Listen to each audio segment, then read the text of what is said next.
দাদা তোমার টাকা পড়ে গেছে, আমাদের টাকা এসেছো সেই তুমি বাড়িয়ে দিতে হাত দিন দুঃখী। ধন্যবাদ দিদি, ধন্যবাদ দিদি, ধন্যবাদ ধন্যবাদ, অনেক অনেক ধন্যবাদ, অনেক অনেক ধন্যবাদ আপনাদেরকে। আমার সত্যি খুব উপকার হলো, খুব ভালো লাগলো আমাকে। তোমরা এখানে কি করছো? দাদা আমরা গরিব মানুষ, কাজের খোঁজে আমরা বেরিয়েছি, একটা কাজ দিতে পারবে? কেন তুমি মেয়ে মানুষ, তোমার বাড়িতে কাজ নাই? তোমার বাড়িতে কেউ নেই তোমাদের? না দাদা আমাদের বাড়িতে কেউ না, আমরা খুব গরিব মানুষ।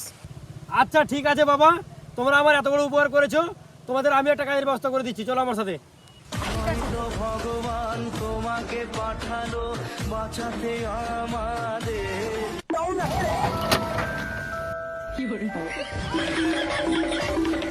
আজকে খুশির দিনে তোমারই আগমনে ধন্য হোক। নামো। তোমরা এখানে দাঁড়াও, আমি প্রধান সাহেবের সাথে কথা বলে আসছি, ঠিক আছে? আচ্ছা ঠিক আছে।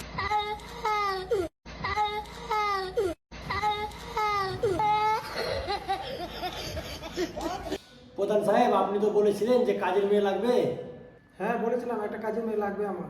একটা নয় প্রধান সাহেব, আমি দুটো মাসের মেয়ে নিয়ে এসেছি। আমার দুটো কাজের মেয়ে লাগবে না, আমার একটা কাজের মেয়ে লাগবে। প্রধান সাহেব এরকম করিয়েন না, ওরা খুব গরিব, দুজনকে রাখেন। ঠিক আছে আমি দুজনকেই কাজে রাখবো, কিন্তু 5,000 বেশি দিতে পারবো। ঠিক আছে প্রধান সাহেব, আপনি 5,000 করে 10,000 টাকা দিন দুজনকে। ওরা সব কাজ জানে তো? হ্যাঁ প্রধান সাহেব, ওরা বাড়ির সব কাজ জানে, খুব লক্ষ্মী মেয়ে, খুব ভালো মেয়ে। ঠিক আছে নিয়ে আসো। ঠিক আছে প্রধান সাহেব, আমি তাহলে ওদেরকে নিয়ে আসছি, ওরা বাইরে দাঁড়িয়ে আছে। ঠিক আছে আমি কথা বলে এলাম, তোমরা উপরে যাও।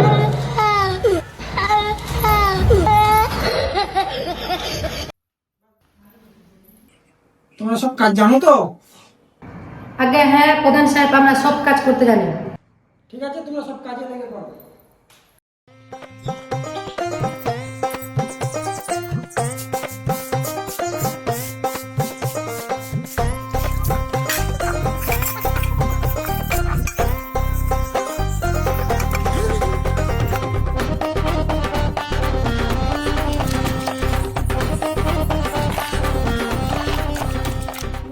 কাজ ছেড়ে এখানে কি করছো?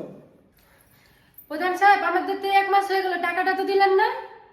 টাকা টাকা তোমার মাসির ছেলেকে তো দিয়ে দিচ্ছি 10,000 টাকা অ্যাডভান্স নিয়েছিল।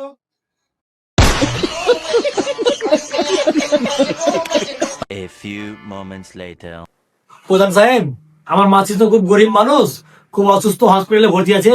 যদি 10,000 টাকা অ্যাডভান্স দিতেন তাহলে খুব ভালো হতো, আমার মাসির জীবনটা বেঁচে যেত। ঠিক আছে এখানে 10,000 টাকা আছে, আমি 1 মাসের অ্যাডভান্স তোমাকে দিয়ে দেবো।